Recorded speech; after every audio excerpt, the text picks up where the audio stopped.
Hello, and thanks for coming along to And We Have an Office Dog, the digital agency podcast where we talk to agency owner-directors and learn more about what makes them tick.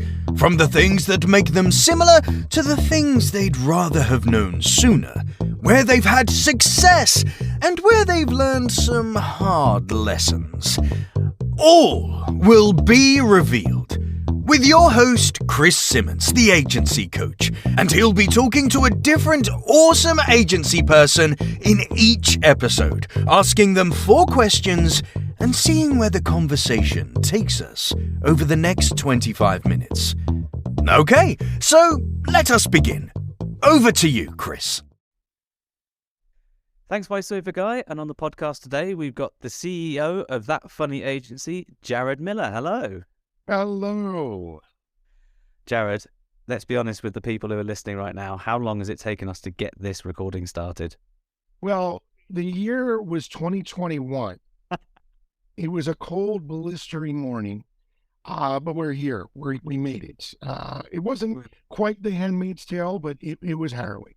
Yeah, it was hard work, and it was definitely all your fault, I'm going to say. Definitely nothing to do with me in any way.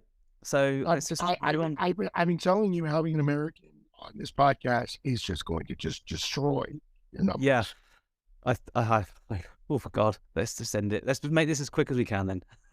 You know what? I think we should just end it. Oh, I think it went great. Yeah, it was brilliant, and thanks very much for coming on. It was a pleasure. I hope everyone learned a lot, and we'll see you on the flip side. So... Is that great? I don't even know. That's it. I think we're done. So, Jared, first of all, tell us about the agency, That Funny Agency. I'm guessing it's because of the humour that you take, or do you just laugh at clients? Well, we really looking for, we didn't do this on purpose. Let me start off that way. The agency came about because my partner Greg and I had been spitballing a few ideas a few years back about starting an agency. And he said, you do all these comedy videos. Parenthetically speaking, I used to do comedy videos. Mm-hmm. And he said, we could do that for clients. I was like, what? Like That Funny Agency that does stuff? And he goes, that's a great name. And it became sort of like this joke of like, who's that funny agency that can do work for us? That Funny Agency? Yeah, who are they again? Yeah, That Funny Agency. So it became a little bit of a vaudeville, who's on first kind of situation. But we also just kind of saw it as we do things a little bit differently, right? We try to approach things as my creative director, or my, now she's called my VP creative. We keep promoting people. I don't even know what they're called anymore. Not everything has to be funny, but everything has to be human. So we really come about it from a human interaction. And invariably, things are either funny or they give you an epiphany. Of course, my team won't let me use the funny versus epiphany. They think that's horrible. When I'm like, it's written in there. Yeah, leave the puns to the written word. I suppose it doesn't come off as well verbally. Yeah, they go, you really need to take the dad joke thing down a few notches. Yeah. So how long's the agency been going? So we started during COVID. Well done. Lasted through the recession. We're coming up on a year and a half. But experience-wise, we've all been in the industry for dozens of years. And what does the agency sort of specialize in particular? Pissing off podcast hosts is probably the number one thing that we do. And you're really good at it. You should enter an award. We are, as we like to say, we're a data-driven creative agency. We like to think of creative collaboration in an egalitarian mindset. With regards to, as we like to say, relationship building. So we did that by changing the agency game. We think about things from a truly ROI point of view. Anything that we do should be moving the needle, should be, we can track, we can measure, and we don't make heuristic decisions. We let the data drive the conversation, but also we find out what your users need, what your users want. We see ego as being one of the largest deterrents for true growth, and what you may think may work may not. But if you want to try it, let's try it. But as I like to tell my team, fail fast, fail hard, and fix. Yeah. It's a good way of thinking, as long as that failing hard is definitely like with a parachute. You don't want to fail too hard and lose all the clients in one go. I just thought of a Bruce Willis movie called Fail Hard, which lasts like 30 seconds, where he goes to defuse the bomb. Shot when he walks through the door. We knew you were coming. We read the script in advance.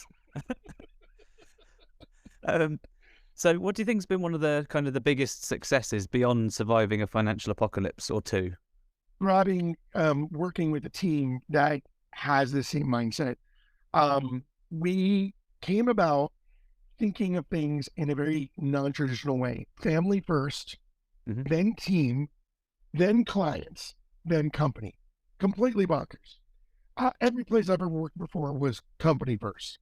The way we think of it this way is, I looked for people who were working from home, who had kids, who had other things going on in their life, who basically said, look, why don't you contract me? I'll work some hours doing X role. Other people will say, I can come on, but I have to pick up my kids at 3:00. Great. We work through that because I want people that are completely feel their lives, their personal lives are respected 100%. I don't care about time off. I don't care about when, as long as you are there when it's needed and you do your work, we will get great work because they will then take care of their team members. If your team member says, I have an emergency, someone in my family, knock on wood, just passed away, I have to go deal with this. The rest of the team, being multi-hyphenates themselves, know how to join in. I also ask for a lot of team members to be comedians, artists, musicians, people of the arts, so they can think in a different way and think more in a collaborative way.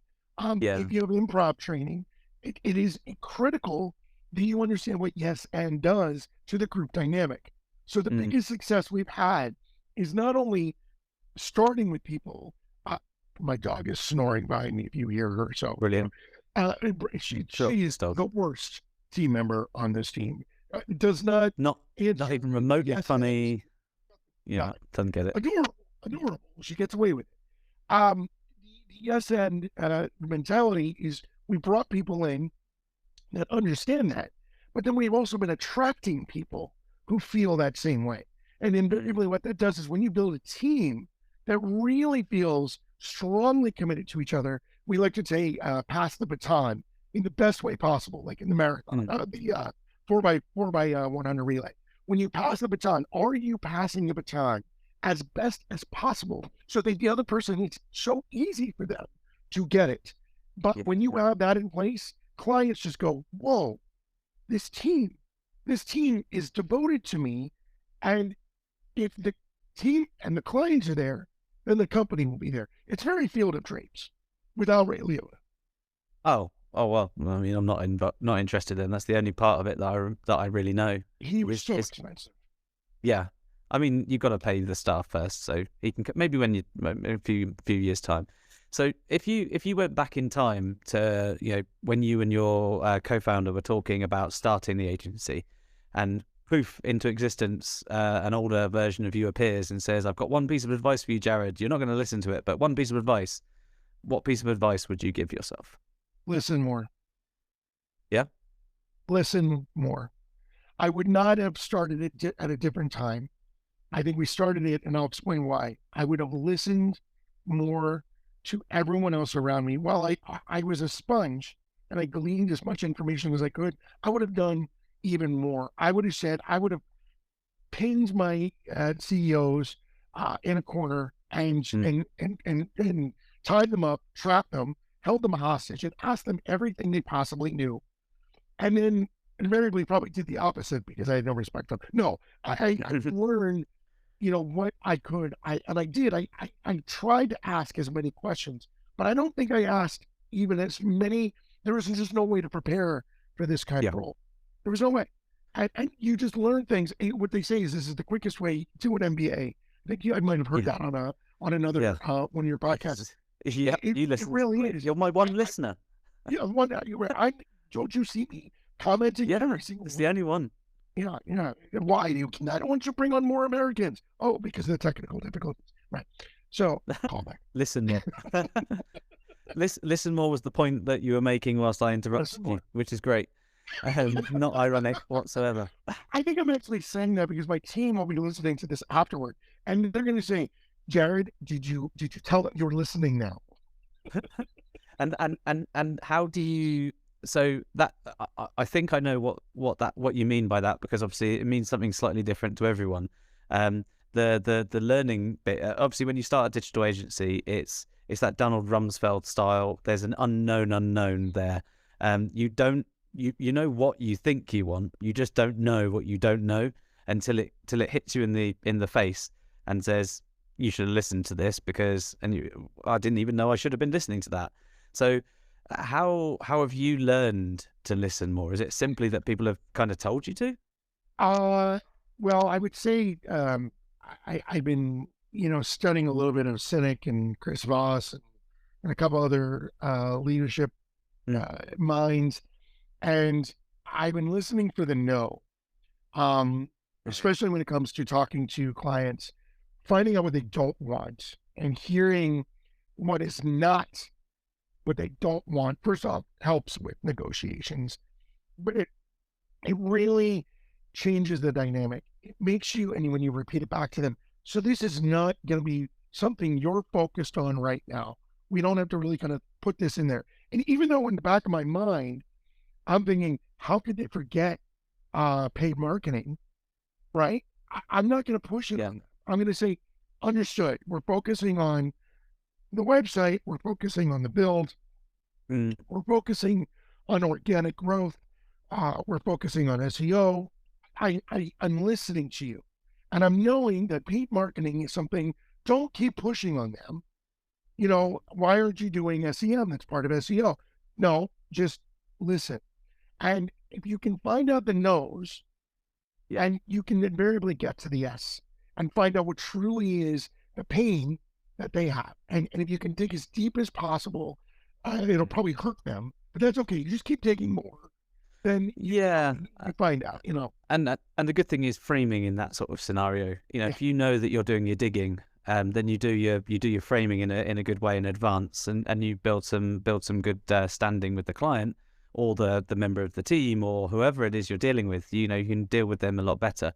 So what's one thing that you did when you started out? Because obviously it's a short period of time we're talking about here. What's one thing that you did when you started out that you kind of you went, oh no, we're not doing that anymore, and kind of put a lid on it straight away? I would say we still are doing it, which was I forced my partner to purchase extremely high-end, sophisticated software that I was used to using at a large agency.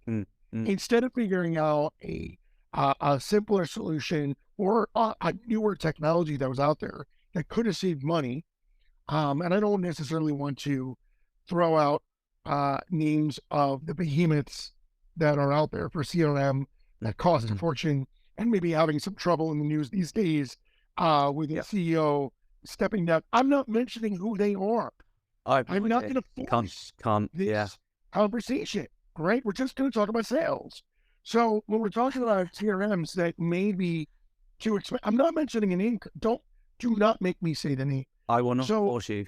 Thank you. I appreciate that. That's it's good camaraderie in that. I feel like we're one with the force. Yeah, it was expensive. It was expensive to start. Great product, actually. I still feel it's the right one for us. Although I've now been sort of hearing different technologies that are filling in gaps. But it was just an overhead expense, especially being a remote agency. If I didn't mention that, 100% fully remote agency, we're supposed to have no overhead. All of a sudden, we've got bills that we're going to fall behind now. Yeah. And it's, why? Why would I put us behind the 8 ball just to begin with? So that was, I would say, do not buy software until you know you need it. Yeah, I call it looking sort of you buy the shiny things. So you've been working at a big agency, or you've seen what other agencies are talking about on Twitter or LinkedIn or whatever, and the next thing you know, you've got a CRM that has 999 features you don't touch, or of those 999 features you need 2, but you need to pay for special integrations for, or whatever else. Then there's all of the connectors and all of those sorts of things. All before you even start, you might just need a flipping spreadsheet to start off with. You just need a spreadsheet. And as soon as you get to the point where you go, right, this spreadsheet is how we run the business, then you can go, oh, we're going to use Monday.com, or we're going to use ClickUp, or we're going to use Asana or something like that. You know, if you want to get really crazy, you can use Coda, which I don't know what, you'd have to be a certain kind of masochist to want to use Coda, but it is pretty bloody good. But yeah, don't go after the shiny things straight away, because that's bills that you don't need to pay, and it's complexities that you don't need. And running an agency is complex enough, especially if, like you say, it's fully remote and you're focusing on the people bit first. Imagine with the complexities of that, someone calls you and says, hey, I need the day, I'm taking my kid to something or whatever else. And you go, sure, no worries. Then you've got to click 18 buttons on a CRM just to make one task be reassigned to someone else. It's just crazy. You have to find somebody also who is an adept at the system, right? Because they have to have special training to, use it. And you're like, I didn't realize this is an F1 Air Force, airplane. And, I'd have some Top Gun Maverick in there. And then, plug Top Gun Maverick now on digital TV. Anyway, so... some sort of... So I get 6 from Top Gun. I don't think they listen. I think, like I said, you're the only listener. So is there something conversely to that you you think that you did really well at the outset and you've stuck to in a big way? I think what we did was focused, as we kind of talked before, on the ROI cycle. By having all 3, obviously there's more divisions, but we have 4 divisions: strategy, marketing, development, and creative. We have fancy names for them, but that's what they are in essence. By focusing on the teams delivering to each other in that baton methodology, we were able to have case studies quickly. Actually, I mentioned this before. The agency started on a whim. This is I was let go from a large software development company who basically said they wanted to eliminate the entire retail division. I was last one in, first one out. And I was like, the entire retail division during COVID. Oh, wow. Because no one's going to be buying online. Okay. It's like the entire division. We were I think they needed to make their EBITDA look good, and that was fine. But when they left, I had a client ready to go. I was there 3 months and out of sale. $300,000 now. Ready to go.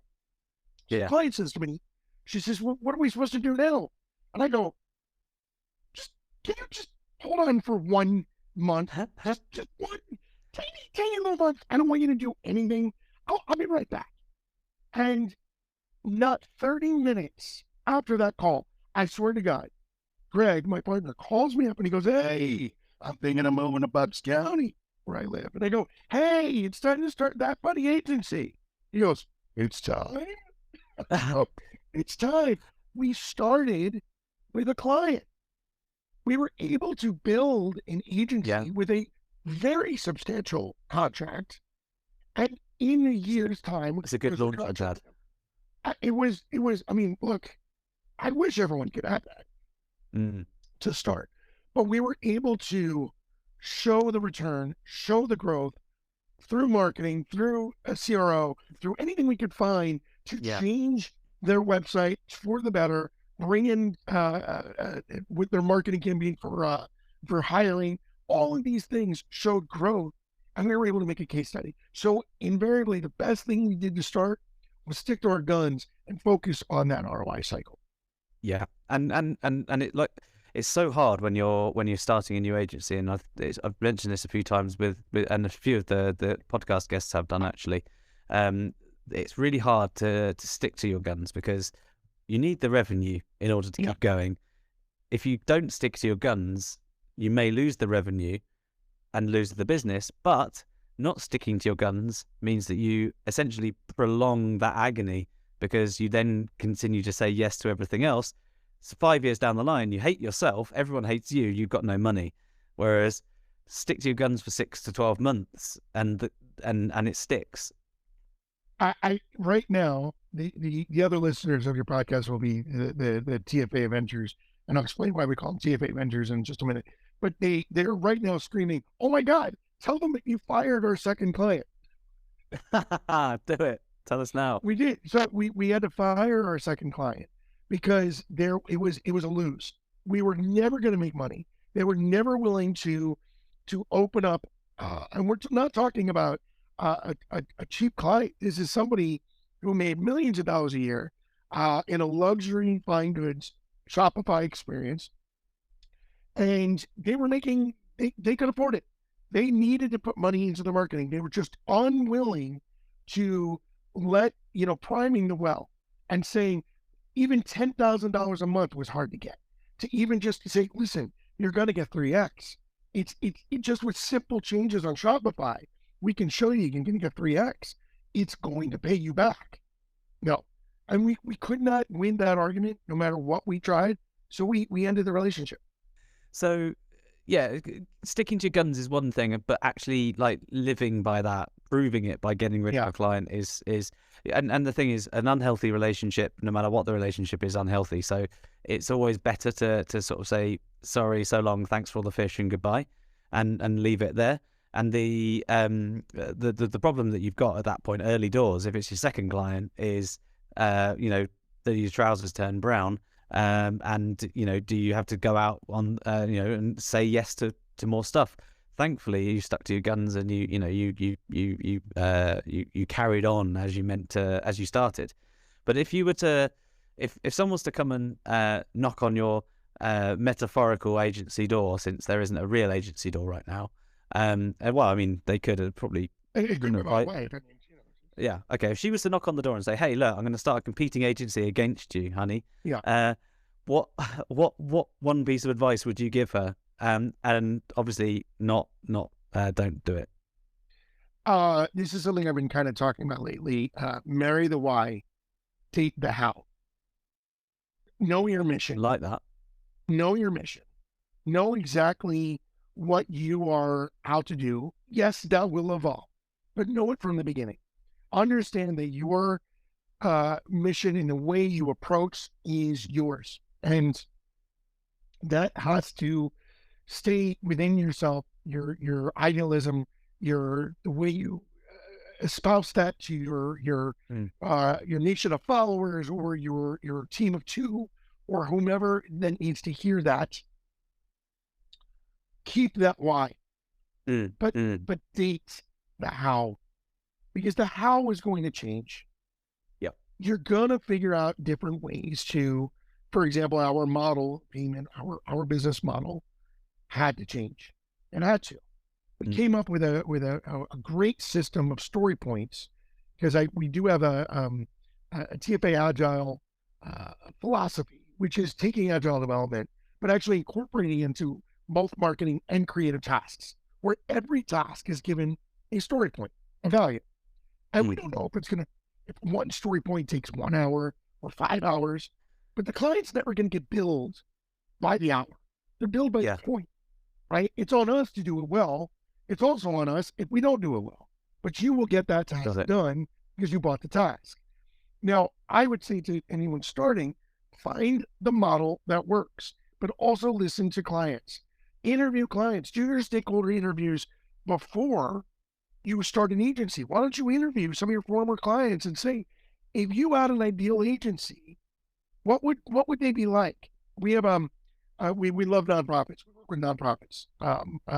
20% of our business must be with nonprofits, and it's almost if we had a charter, it would be in the charter. And we're asking our nonprofit partners, what do you like about us, or what don't you like? Be honest. What do you want in an agency?